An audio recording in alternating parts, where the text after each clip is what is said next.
Hi, welcome back to the channel. So today it's Friday on the farm. Yesterday we were doing some work on the round pen over there with one of the tractors, and if you have a look here, this is the 65 which I've got out of the shed, and it's actually been scraping all winter.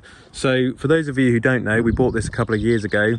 Around about, it costs £3,500 is what we paid for it, and it's been really good. It is the same model as Jeremy Clarkson's tractor from Clarkson'S farm. A lot of people are interested in these classic Masseys. Now this is the earlier model, the Mark 1, which has the higher fenders. Some people go for the later version, which is like Jeremy Clarkson's, which has the lower fenders. This one has the higher ones because it's the Mark 1. This one doesn't have multi-power. Some you could get with the optional multi-powers. That being said, this one has been a good workhorse. It's been on the scraper all winter. It's caked in mud. It needs a bit of TLC. I'm just taking it off this implement to put it on the topper. But for anyone out there, you could own one of these. They are trading for around about 4,000 to 5,000 at the moment. You know, this one's coming up to 3/4 of a century old, and I sort of think about, you know, should we do it up and restore it and tidy it? But to be honest, it's a workhorse. You know, it is a workhorse. The 135, that takes the glory in the shed, going to all the shows. But this one, this is a workhorse, and it's, you know, it's knocked about. It's been hit by, you know, hitting girders and smashed up on in the cow sheds and stuff. You know, it's not perfect, but it's sort of the unsung hero of the farm, really. And I sort of love it in a funny sort of way. It's probably not the nicest tractor to drive in the world. It is a bit clunky and it is a bit old, you know, compared to, I suppose, the more modern stuff. But it just sort of works, you know, and we get on with it. And, you know, when the sun's going down and you're doing the hay fields and you're hay raking, there's probably not a better tractor to be on. It's great. So I do love it for that reason. It's sort of a timeless design. So anyway, we're going to take it off the scraper and I'll put it on the topper, which is over here, because I put this away last year. Speaking of Clarkson's farm, actually, these are made cherry products. They're made in Chipping Norton, which is of course famous for cherry products, and also of course for Clarkson's farm as well. This is a great topper. I've used this last season. I've just pulled it out and we've got to take it to the workshop because the shear bolt was gone in there from last year. I hit a bit of pin rush with it, so I've got to take it to the workshop, put it on the 65, which is capable of running this topper, and then we'll get going with it. But it's got to go to the workshop.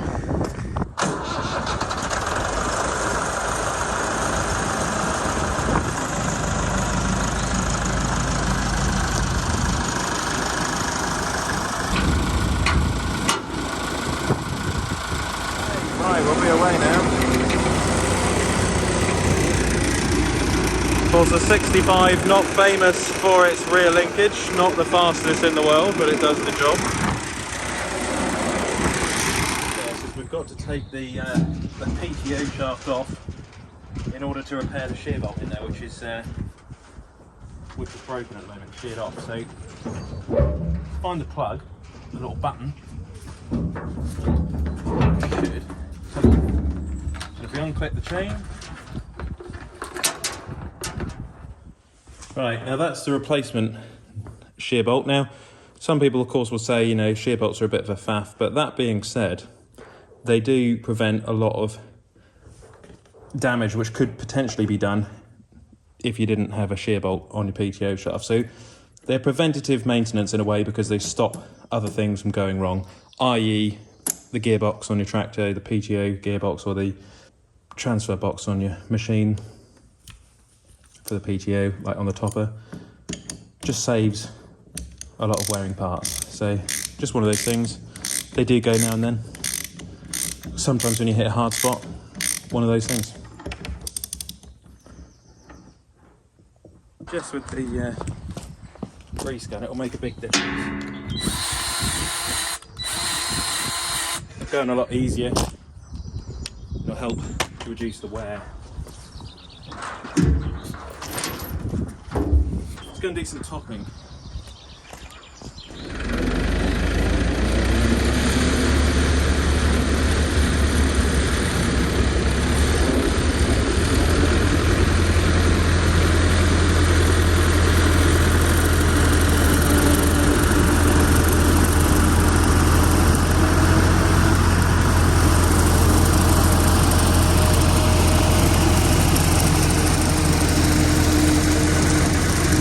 Okay, well this is about the closest I can get to silage now. There's that lovely smell of cut grass. If you see the job it's done quite a nice job there. So I've got to do all of this field now. and it's doing a nice job. So I'll leave the link in the description below. I could do this with our flail mower, but it does drink quite a lot of fuel on 1000 RPM. It's too big, and this is really nice for just leaving a good finish more than anything. So we'll go and do this and see how we get on. But like I say, nice size implement. Just got to change the shear bolts now and then, and you know, it's one of those things. So that's the sort of job we've done. So we'll go ahead and do the rest. In the right gear, we could just do a small revs. Just struggling a bit. Oh yeah, there we go. Oh wow, now we're off. What a machine this old girl is. You know, you can't beat the old ones. Oh wow.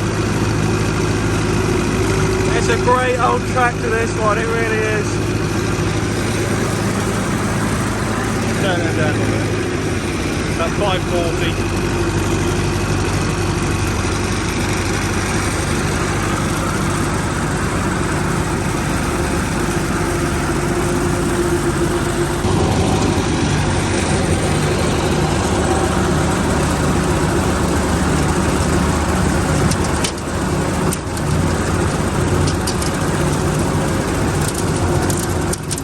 Right, well there we go. Hopefully you can see the sort of job we've done. Just been on it for the last couple of hours, so just let it wind down.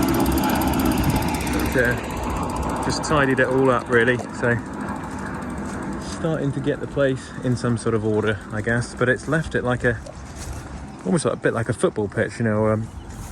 Hedges which we've cut growing. Just cut the grass. We've got the cherry blossom coming out. I don't know if you can see that on camera. Still got a few docks. If you see that.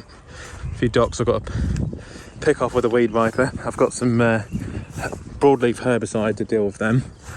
Could top it actually and then have another go on them, but we'll get to that when we get to it. But what a lovely part of the world to live in, you know, not a bad part of the world. So I'm just trying to maintain everything really and keep everything in good order if I can. All right, well we've just done the pasture topping over there over the road with the topper. Works really well on that 65, although I was talking the other day about a 6910 to join the others. Since that video I've been thinking more and more about a tractor I really wanted growing up, which was the John Deere 6410, and they're just like hen's teeth at the moment. I rang a dealer in Ireland and he said they're like a rocking horse, so he's going to look out for one. But yeah, if anyone knows of any John Deere 6410s, leave it in the comment section down below.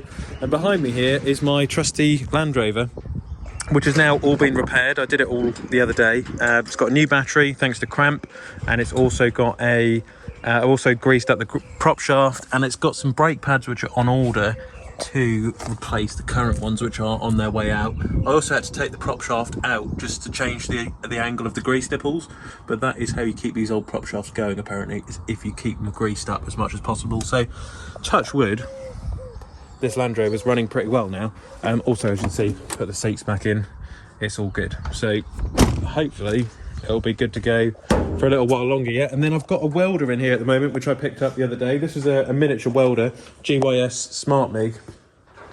I can't remember how much it was, but it was like £300 or £400 for this. But it's for a new shed over the road, which is the new cattle shed we're looking at building. We've got to weld some hinges on, and I needed a portable welder to do it because the big one in the main workshop is 3-phase, and I need a 13 amp one which can run off an extension lead. So that is going to be really handy for the new shed when it goes up, and also for patching and repairing part of the old shed with eyes on gates and things like that. With our bulls, sometimes they can smash out of the hinges and things like that, and I have to constantly weld it up or weld a drinker, anything like that.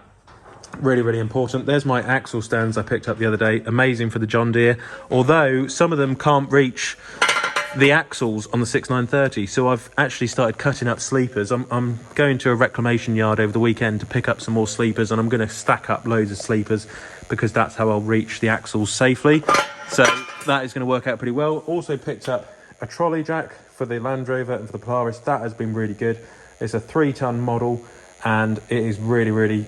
I've had an old bottle jack for years which is broken. It's an old Draper one, drums and stuff, all that good stuff. Picked that up in an auction the other day. Love history and Spitfires and all that sort of thing, all that good stuff. But yeah, I was looking at here, unfortunately this has been sold. I'll pop the old lights on the 135. It does actually run on a trickle charger. I do like to come in here in the evenings and night times and just normally welding something up or doing a project on something. But if you look here, we've got this 6410, which was sent to me, but I did ring up about it. Unfortunately, it's sold. Now, these are as rare as hen's teeth. Super rare tractor, super cool though at the same time, 6410. With TLS as well, which makes it really rare. Only 40k, but it doesn't matter because it has the TLS, which is what everyone wants. So yeah, unfortunately this has been sold, but I would like to find an old 6410, do a rebuild on it, and sort of build it a little bit similar to this, maybe without the lights on the roof, and maybe with a genuine John Deere guard. But yeah, so cool, isn't it? That's the sort of idea anyway. Leave a comment in the comment section down below. I know at the moment farming, you know, it's really difficult because of the increases in cost of production with inflation. Unfortunately, you know, for ourselves on this farm, you know, we're quite a low input farm. We're spring crops. The marshes don't have any fertilizer. We run a suckler herd, and it works really well for us. And I think, you know, in farming, you have to find what works for you on your farm and your business. And so if you keep the place tidy and if you rent things out and come up with sort of diversified businesses like the equine side, liveries, arenas, all that sort of thing, you know, that is a good way to keep your farm on the road. We're not an intensive farm. We have a low stocking density. We have the suckler herd is just over 100 suckler cows at the moment, and we want to increase it to about 150, which we've got plans to do in the future. And we've got obviously at the back, we've got the baler, the Fendt baler, which makes all the bales, you know, the silage bales, hay bales, all that sort of thing. I have actually got someone coming this weekend for some more hay. But I've actually, you know, I've said, you know, there's only so much hay we can sell because we need some for ourselves. Since I said in a previous video, do you want to buy some hay? It's been going out like hotcakes. Of course, that is the benefit of social media, I suppose. It has its pros and cons. But yeah, no, so it's all going well. And that pasture chopper, I'll leave a link in the description down below. I might hunt for one of these 6410s at the next Cambridge sale. I need to go to Cambridge, just can't get away from the farm. We've finished calving, we've finished lambing. Animals are starting to go out. The next video will be taking the cows out, so turnout is just around the corner. I've been also today clearing up someone's horse muck. If you want any of your muck removed, do let me know in the comments or just send me an email, because that is something I do this time of the year. We get a lot of people in the arena who always ask for that, so I go and clear their muck up. But yeah, there's a lot of spring jobs we're doing now. I just wanted, you know, a small tractor to do small jobs. You know, if I wanted to put anything on that topper, it could be a 6410. You know, the 65 it just needs a little bit more power, to be honest, on that topper, I think, and something like that would be absolutely perfect, especially if it did start chucking it down and raining. But more than anything, it's to go on the wrapper, it's to go on the rake, and it would be to go on the topper and do small jobs like rolling the gallops, for example. It would be nice to have a cab. But yeah, with that, leave a comment in the comment section, and if you're I do get a lot of people doing requests and messages. If you're from the city or if you're from the town and you want to get into farming, do leave a comment in the comment section, and I'll try and get back to you. I know a lot of people are moving out of London at the moment and want to get into farming. You know, 65, great tractor to get into farming. 135 like behind me here. Invest in one because they're going to go through the roof in the future, I think. Classic tractors are great investments at the moment, better than money in the bank, actually. If you get the right models, you know, like a 6410, 6910, 6930, 7530, that sort of thing. So yeah, keep liking and subscribing, and I'll catch you in the next one. Click here to subscribe to the channel, and click here to watch another Olly's Farm video.